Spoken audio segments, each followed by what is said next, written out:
भगवान कान के बिना सब कुछ सुनते हैं। भगवान की जो आंख है जीवात्मा को ज्ञान वैराग्य देने के लिए।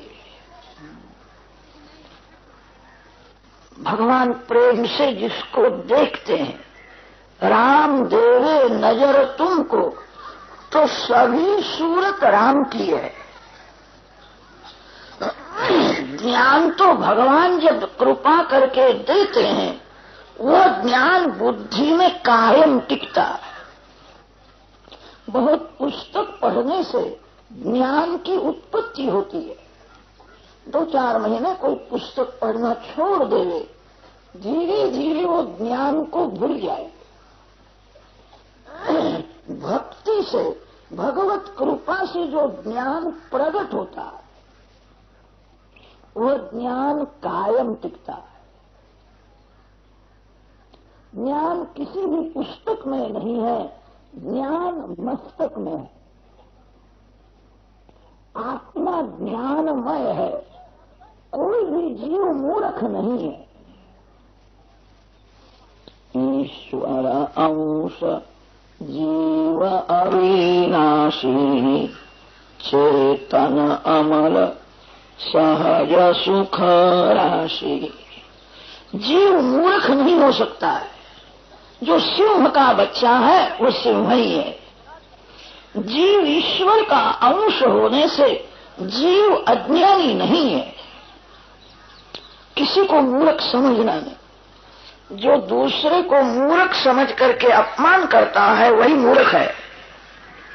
किसी का अनादर न करो। जीव ईश्वर का अंश है, मूर्ख नहीं है।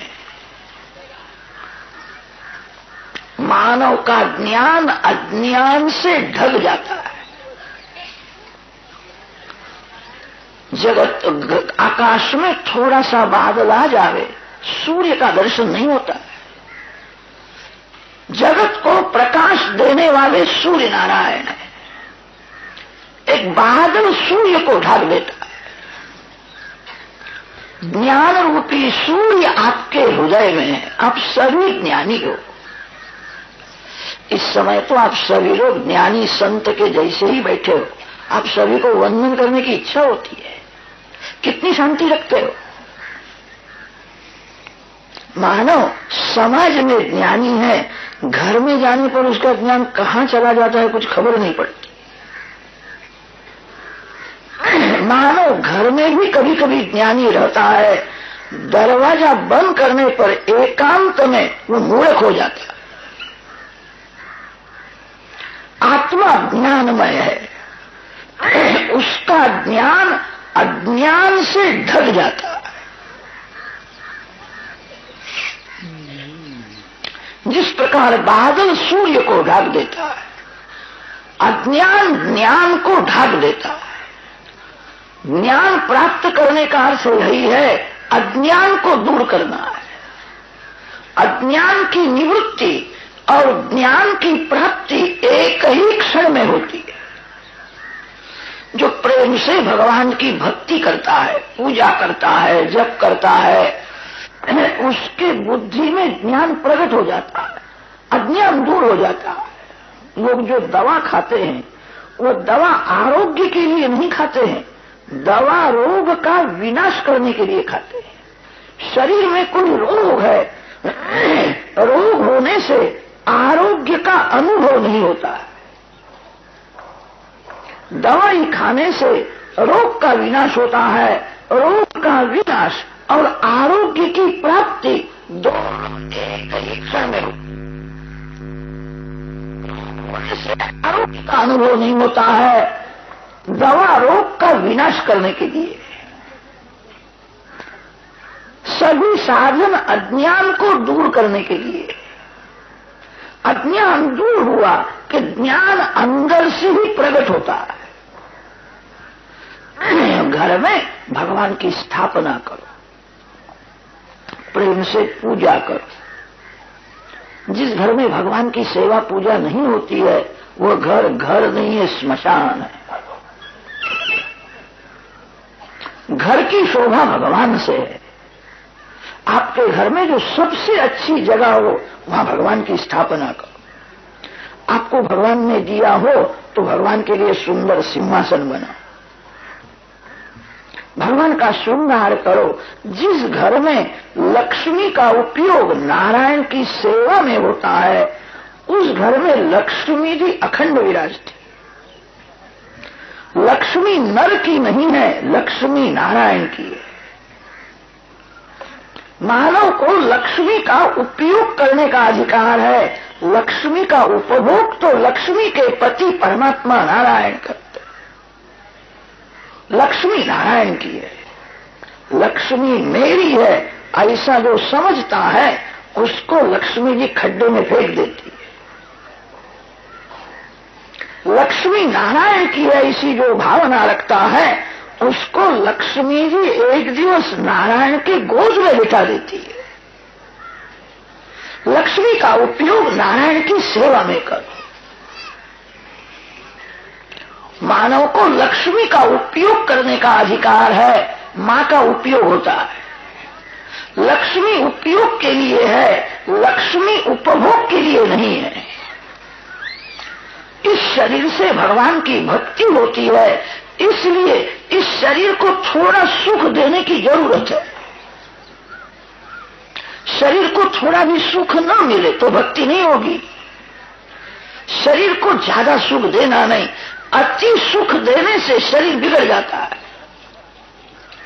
शरीर को इतना ही सुख देना चाहिए जिस सुख में भगवान याद आवे, भगवान का स्मरण रहे।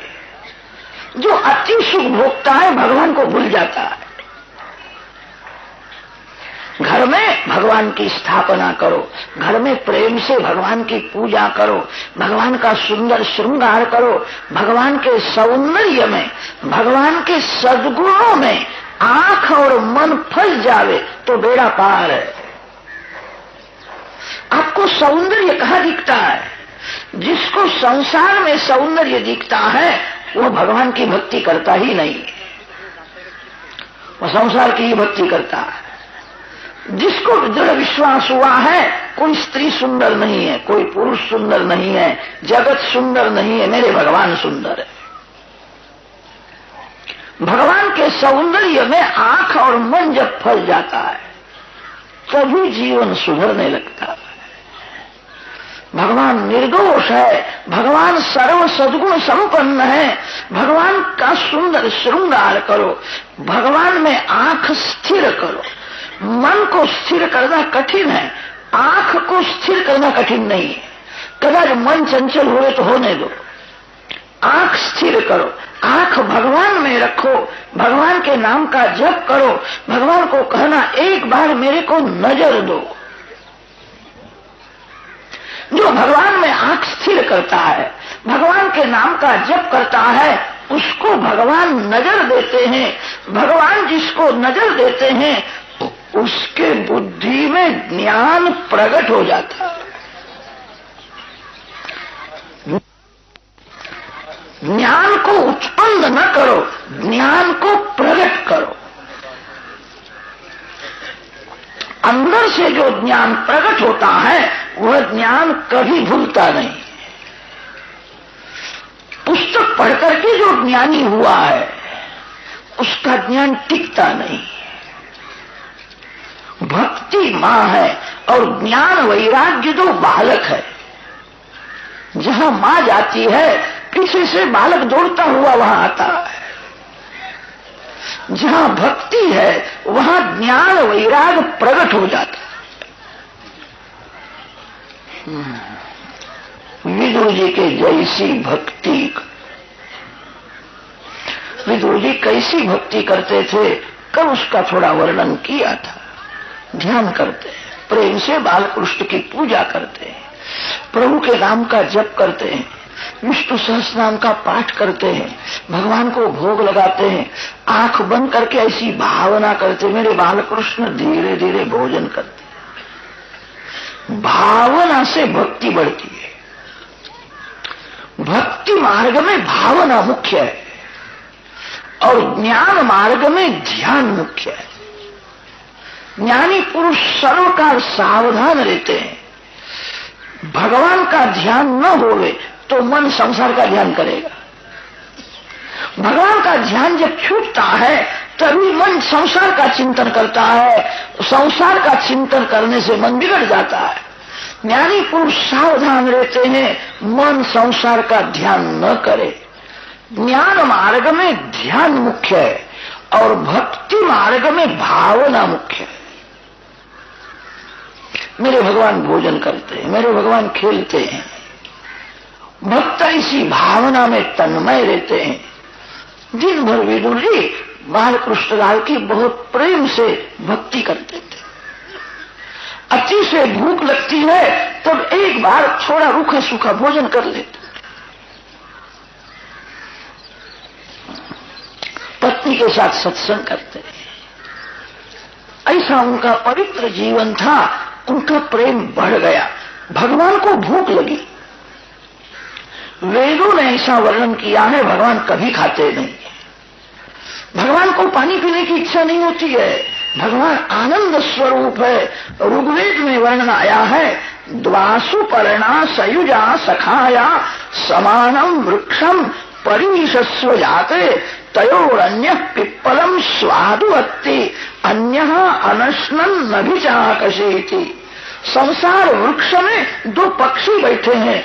एक पक्षी का नाम है जीव और दूसरा जो पक्षी है उसका नाम है शिव। जीव रूपी पक्षी विषय रूपी फल खाता ही रहता है, विषय भोगता है, भूखा ही रहता है। भोगी की कभी तृप्ति नहीं होती है, भोगी भूखा ही रहता है। जीव विषय रूपी फल सुख भोगता रहता है। एक अश्नन अन्य अनश्नन। एक दुर्बल है, एक पुष्ट है। जीव दुर्बल है, शिव आनंद स्वरूप है। अपने स्वरूप में साक्षी भाव में आनंद में स्थिर रहते हैं। एक अश्नन अन्य अनश्नन। वेद में वर्णन आता है, परमात्मा कभी खाते नहीं है, भगवान कभी पानी पीते नहीं है। भगवान तो आनंद स्वरूप है। भगवान सभी को खिलाते हैं। भगवान विश्वंभर है। थोड़ा विचार करो, भगवान को कदाच भूख लग जावे तो भगवान की भूख को शांत कर सकता है? भगवान की भूख भी भगवान की जैसी है। भगवान की भूख शांत तो कोई नहीं कर सकता। भगवान को किसी वस्तु की भूख नहीं है, प्रेम की भूख भगवान को है। भगवान सर्वकाल प्रेम के भूखे ही रहते हैं। परमात्मा जीव को प्रेम देते हैं और जीव के पास प्रभु प्रेम ही मांगते हैं।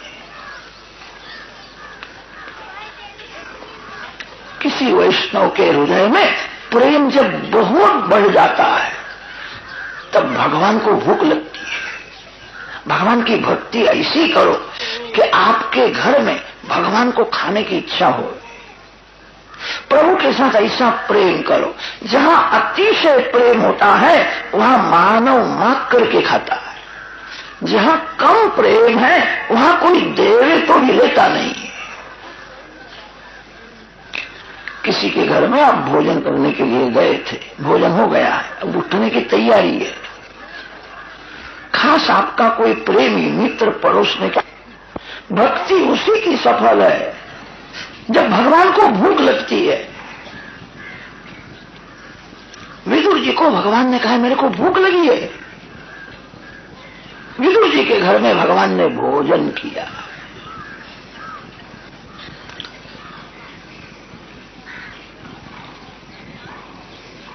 भक्तों के हृदय में प्रेम जब बढ़ जाता है तब भगवान को खाने की इच्छा होती है। गोपियों का प्रेम बहुत बढ़ गया था, इसलिए बालकृष्ण को गोपियों के घर में माखन खाने की इच्छा होती थी। गोपी के माखन में प्रेम रस भरा हुआ था। श्री कृष्ण के घर में बहुत माखन है, बहुत गाय है। कन्हैया घर का माखन नहीं खाता है, गोपियों के घर में जाकर के माखन खाता। यशोदा मैया अपने बालकृष्ण को गोद में लेकर के समझावे, बेटा चोरी करना नहीं, तू राजा का बालक है, घर में बहुत है, घर का माखन खाता नहीं है और गोपियों के घर में चोरी करने के लिए जाता है। कभी कभी व्रजवासी प्रेम से बोलते हैं कन्हैया माखन चोर है, माखन चोर है। बालकृष्ण को आनंद होता था। यशोदा मैया को ठीक नहीं लगता है, मेरे बालक का नाम चोर रख दिया है, उसको माखन चोर करते हैं। मां समझाती है बेटा चोरी करना छोड़ दे, चोरी करना अच्छा नहीं है। तो चोरी करता है, गांव के सभी लोगों को खबर पड़ जावे कि चोरी करता है, तो बड़ा होने पर तेरे को बहू कौन देगा, तेरा नहीं होगा। फिर यशोदा मैया बालकृष्ण को समझाती है चोरी करना छोड़ दे, तू घर का माखन क्यों नहीं खाता। बालकृष्ण ने कहा मैया मेरे को घर का माखन भाता ही नहीं है, गोपियों का माखन बहुत मीठा होता है। अरे गोपी के माखन में मिठास है कि गोपी के प्रेम में मिठास है। प्रेम रस अति मधुर रस है। आपका शत्रु आपको बर्फी देवे, वो बर्फी आपको कड़वी लगती है। मिठाई में मिठास नहीं है, मिठास तो प्रेम में है। प्रेम रस अति मधुर रस है। गोपी प्रेम की मूर्ति है, गोपी का प्रेम बहुत बढ़ गया है, इसीलिए गोपी का माखन बालकृष्ण को बहुत भाता है। भगवान की भक्ति ऐसी करो, जहां प्रेम है, जहां पवित्रता है, वही परमात्मा भोजन करते हैं। विदुर जी का जीवन कैसा था, कल कथा में वर्णन किया था। विदुर जी के जैसी भक्ति करो, ऐसी इच्छा तो रखो भगवान मेरे घर में आवे, मेरे घर में भगवान भोजन करे, मेरे को देखना है। कैसा भोजन करते हैं। जिसकी इच्छा शुद्ध है उसी की क्रिया शुद्ध रहती है। इच्छा शुद्धि के बिना क्रिया शुद्ध नहीं होती है। बहुत से लोग भगवान की भक्ति तो करते हैं, भोग के लिए भक्ति करते, मेरे को बहुत सुख मिले, मेरे को पैसा मिले, मैं सुख भोगूंगा। भगवान साधन नहीं है, भगवान साध्य है। भगवान की भक्ति भोग के लिए न करो, भगवान की भक्ति भगवान के लिए करो।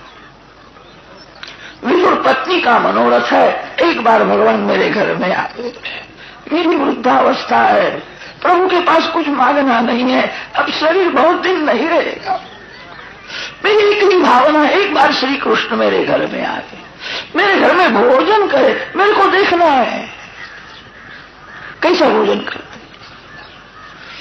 विदुर पत्नी का प्रेम बहुत बढ़ गया था, इसलिए भगवान को भूख लगी थी। बड़े बड़े राजा लोग स्वागत करते हैं, भगवान को निमंत्रण देते हैं, किसी के घर में गए नहीं, बिना निमंत्रण विदुर जी के घर में आए। ईश्वर को कौन निमंत्रण दे सकता है। जो लक्ष्मी का पति है, जो जगत का मालिक है, उसको कोई कह सकता है मेरे घर में भोजन। वहां परमात्मा आते हैं। विदुर जी की भक्ति सफल हुई है, विदुर जी को कृतार्थ किया है। आप विदुर जी के जैसी भक्ति, ऐसी इच्छा तो रखो भगवान का मेरे को दर्शन हो, भगवान मेरे घर में आवे, भगवान भोजन करे, मेरा जीवन सफल हो जाए। विदुर जी को कृतार्थ किया है और फिर श्री कृष्ण भगवान धर्मराजा को मिलने के लिए गए। विदुर जी ने विचार किया, कौरवों के यहां श्री कृष्ण ने पानी का भी स्वीकार नहीं किया, पानी भी लिया नहीं। मेरे को ऐसा लगता है अब कौरवों का विनाश होगा, कौरवों का विनाश करने की भगवान को इच्छा है, इसलिए उनके घर का पानी भी नहीं पिया। श्री कृष्ण कौरवों का विनाश करेंगे ऐसा लगता है। विदुर जी समझ गए। विदुर जी ने विचार किया, एक बार मैं धृतराष्ट्र को समझाऊं, मान जावे तो अच्छा है। धृतराष्ट्र का संग छोड़ करके विदुर जी गंगा किनारे भक्ति करते थे। दुर्जन से दूर रहो, दुर्जन में सद्भाव रखो। किसी भी जीव में जो कुभाव रखता है उसके भक्ति में बहुत विघ्न आता है। दुर्जन सज्जन, पाप पुण्य, शुभ अशुभ, धर्म अधर्म, सभी के आधार भगवान है। दुर्जन कहां से आया? दुर्जन से दूर हो, दुर्जन का तिरस्कार न करो, दुर्जन के लिए मन में सद्भाव रखो। मानव जिसको छोड़ता है उसके लिए मन में कुभाव रखता है, वो दुष्ट है, उसका नाम मत लो। कोई जीव दुष्ट नहीं है। जीव कुसंग से बिगड़ जाता है, माया से जीव बिगड़ता है। कभी कभी तो ऐसा भी हो जाता है जो अति पापी है उसके जीवन में कोई ऐसा प्रसंग आ जावे, अति पापी जल्दी सुधर जाता है, अच्छी से भक्ति करता है। किसी भी जीव के लिए मन में सद्भाव रखो, सद्भाव से ही सत्कर्म सफल होता है। विदुर जी ने धृतराष्ट्र का संग तो छोड़ा है, धृतराष्ट्र के लिए मन में सद्भाव रखा है। उसको संग अच्छा नहीं, इसीलिए बुद्धि उसकी बिगड़ गई है। भगवान कृपा करे उसको सद्बुद्धि मिले तो ठीक है, एक बार मैं प्रयत्न करूंगा, उसको समझाऊंगा। विदुर जी प्रेम से धृतराष्ट्र को मिलने के लिए आए हैं। विदुर जी ने धृतराष्ट्र को सुंदर उपदेश दिया है। महाभारत के उद्योग पर्व में उसको विदुर नीति कहते हैं। यन्मन्त्रिणो वैदुरिकं वदन्ति। विदुर जी धृतराष्ट्र को समझाते हैं, याद रखना ये दुर्योधन तेरा पुत्र नहीं है, तेरा पाप है। अति से पाप बढ़ जाता है तब दुर्योधन के जैसा दुराचारी पुत्र उत्पन्न होता है जो वंश का विनाश करता है। ये तेरा विनाश करने के लिए आया है, ये तेरा पुत्र नहीं है, तेरा पाप है, दुष्ट है, दुराचारी है। उसके साथ तू प्रेम क्यों करता है? शास्त्रों में ऐसा लिखा है, पुत्र अति पापी होवे तो पिता पुत्र को एक पैसा भी न देवे। अति पापी को पैसा मिले तो ज्यादा पाप करेगा, उसको पैसा न मिले तो पाप कम करेगा। अति पापी को पैसा देना ये तो पाप करने की प्रेरणा है। दुर्योधन दुराचारी है, दुष्ट है। धृतराष्ट्र जानता है मेरा पुत्र लायक नहीं है, तो भी पुत्र में उसकी ऐसी ममता थी, दुर्योधन को सब राज दे दिया था। विदुर जी समझाते हैं ये ठीक नहीं है, तेरा विनाश करने के लिए ही तेरा पाप दुर्योधन के रूप से प्रकट हुआ है। दशरथ महाराज ने अनेक जन्म में बहुत तपश्चर्या की थी, भगवान की सतत भक्ति करते थे। भगवान उनको अनेक बार कहते थे मांगो मांगो, कि मेरे को कुछ मांगना नहीं। भगवान को ऐसा हुआ इनका ऋण बढ़ गया है, अब मैं इनको क्या दूं, कुछ लेते ही नहीं, मैं इनका पुत्र हो जाऊं। जो जगत का मालिक है, जो जगत का पिता है, वो दशरथ महाराज का पुत्र हो गया। दशरथ सुकृत रामु धरी देहि, जनक सुकृत मूर्ति वही देहि। दशरथ महाराज की ही भक्ति बहुत बढ़ गई थी। भगवान को ऐसा हुआ इनका ऋण बढ़ गया है, मैं इनके ऋण में से कैसा मुक्त हूं, ये कुछ लेते नहीं है, अब मैं इनको पिता बनाऊं, मैं इनका पुत्र हो जाऊं। दशरथ महाराज जगत पिता के भी पिता हो गए। अति से पुण्य बढ़ता है तब सत्पुत्र का जन्म होता है, अति से पाप बढ़ जाता है तब दुर्योधन के जैसा दुराचारी पुत्र उत्पन्न होता है। पुत्र होने से माता पिता सुखी नहीं होते हैं, सत्पुत्र से सुख मिलता है। पुत्र लायक न हो तो दुख ही देता है। विदुर जी धृतराष्ट्र को समझाते हैं दुर्योधन का मुंह छोड़ दे, तो दुर्योधन में ममता रखता है, तेरे वंश का विनाश होने वाला है, कोई रहेगा नहीं। दुर्योधन की ममता तू छोड़ दे, राज तेरा है। धृतराष्ट्र ने ऐसा कहा है, मेरे को दृढ़ विश्वास है पांडव कभी युद्ध करने वाले नहीं, मैं उनको अच्छी तरह से जानता हूं। पांडव धर्मात्मा है, धर्म की मूर्ति है। पांडव तो ऐसा विचार करेंगे पैसे के लिए झगड़ा कौन करे, युद्ध करने से देश दुखी होगा। हम वन में रहेंगे, कंदमूल फल खाएंगे, भगवान की सतत भक्ति करेंगे, कौन झगड़ा करे। धृतराष्ट्र को ऐसा विश्वास था पांडव कभी युद्ध करने वाले नहीं, मेरे पुत्रों का विनाश होने वाला नहीं है, देने की क्या जरूरत है। विदुर जी ने कहा पांडव युद्ध न करे तो याद रखना श्री कृष्ण भगवान युद्ध करके कौरवों का विनाश करेंगे। पार्थांस्तु देवो भगवान मुकुंदः गृहीतवान सक्षिति देवदेवा। पांडवों को भगवान ने अपना लिया है। पांडवों ने वन में बहुत दुख सहन किया है, अति दुख में पांडवों ने धर्म छोड़ा नहीं। जो धर्म को नहीं छोड़ता उसके साथ भगवान रहते हैं। कैसा भी ज्ञानी होवे, भक्त होवे, योगी होवे, भगवान वो धर्म को छोड़ देवे तो भगवान भी उसको छोड़ देते हैं। धर्म ही भगवान है। विष्णु सहस्रनाम में धर्म भगवान का नाम दिया है, धर्मो धर्म विदुत्तमः। भगवान श्री शंकराचार्य स्वामी ने इसके ऊपर भाष्य लिखा है, सनातन धर्म ही भगवान है। ज्ञान भक्ति के अभिमान में जो धर्म छोड़ता है उसके ज्ञान में बहुत विघ्न आता है। भक्ति के अभिमान में जो धर्म छोड़ता है, कितने लोग ऐसा समझते हैं हम ज्ञान में आगे बढ़े हैं, हम ध्यान करते हैं, किसी का भी हाथ का खाने में क्या हर्ज है, आत्मा निर्विकार है, मन चंगा तो कठोर में गंगा। बड़ी बड़ी ज्ञान की बातें करते हैं। भागवत में ऐसा लिखा है जिसको देह भान है उसको धर्म की जरूरत है। जिसको कभी याद ही नहीं आता मैं पुरुष हूं कि स्त्री हूं, जो शरीर से अलग ही रहता है, ऐसे महापुरुष भी समाज को शिक्षण देने के लिए धर्म की मर्यादा में रहते हैं। अर्जुन ने भगवान को पूछा था आप जगत में क्यों आते हो, आपके अवतार का कारण क्या है। भगवान ने ऐसा नहीं कहा मैं किसी को मुक्ति देने के लिए आता हूं। भगवान ने ऐसा नहीं कहा मैं किसी को सुख देने के लिए आता हूं।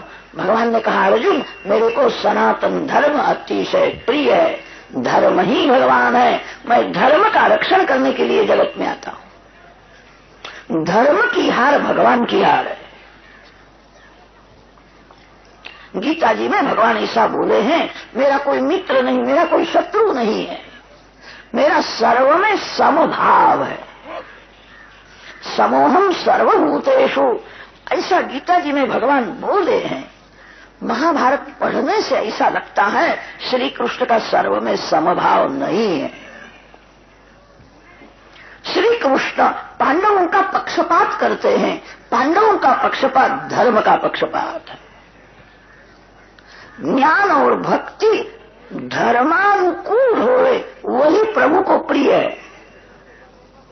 जो भक्ति धर्म विरुद्ध है, जिस ज्ञान में धर्म का साथ नहीं है वो ज्ञान का पतन हो जाता है। धर्म शब्द का अर्थ ही होता है जो पतन से बचावे उसको धर्म कहते हैं। धारणा धर्म, धर्मो विश्वस्य जगतः प्रतिष्ठा, तस्मात् धर्मम परमं वदन्ति, धर्मेण पापम अपनुदति। वेद भगवान धर्म का महिमा वर्णन करते हैं, धर्म ही परमात्मा है। जो धर्म को नहीं छोड़ता भगवान उसको कभी नहीं छोड़ते। जो ज्ञान भक्ति के अभिमान में धर्म को छोड़ देता है भगवान उसकी उपेक्षा करते हैं। कभी धर्म छोड़ना नहीं। जब तक देह भान है तब तक देह की धर्म की जरूरत है। जिसको कभी याद ही नहीं आता है मैं पुरुष हूं कि स्त्री हूं, जो शरीर से अलग ही रहता है।